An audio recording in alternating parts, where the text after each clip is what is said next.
Assalamu alaikum. Holy name of Almighty God, whose personal and proper name is Allah. We forever thank Allah for coming to us and searching among us, finding one, raising him to lead and teach you and I in the way of truth and light. I speak none other than our beloved leading teacher, Muhammad, and greet my brothers and sisters in our original language, which is the Arabic language, which means may peace be unto you. Assalamu alaikum. Well, I'm here to tell you this afternoon that you better wonder not what will happen to the Nation of Islam, but you better start wondering what will happen to you if you don't become a member of the Nation of Islam.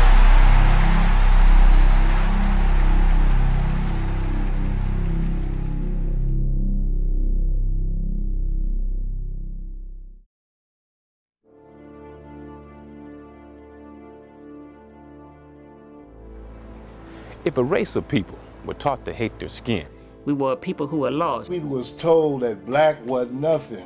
Their nose, their lips, their eyes. We did have some identity problems. Taught that they were inferior by nature.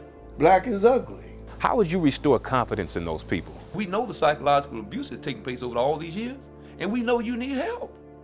It grew up in you. It was just part of life.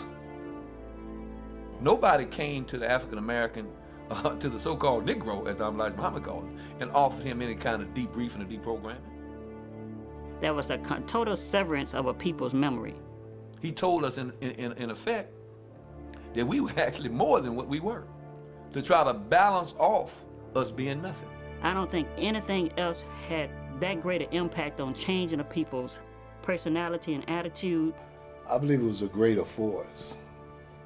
And I believe that the greater force was behind this movement. But Elijah Muhammad saw something. He knew that we needed to be psychologically resurrected. We know you have to reconcile the abuse that is taking place in your life.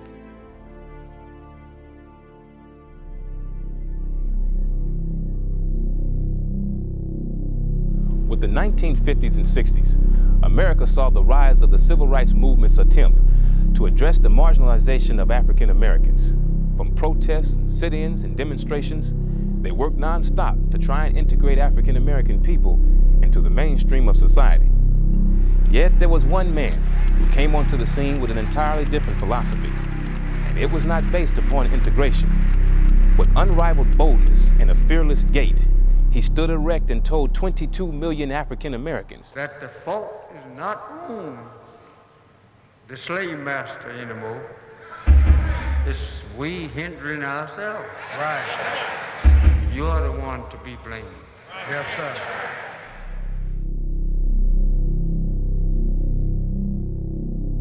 There was nothing in the message of the Honorable Elijah Muhammad that was a hate teaching. It was all historical facts. The black man was taken from Africa, that's a historical fact. Black man was made a slave in America, that's a historical fact. He was sold from plantation to plantation, historical fact. He wasn't even mentioned in the Constitution except as chattel. That's a historical fact.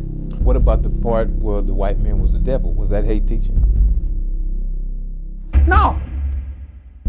The white people were classified as devils not because of their color, but because of their deeds, but because of their actions, because of the things that they did and the things that they continued to do.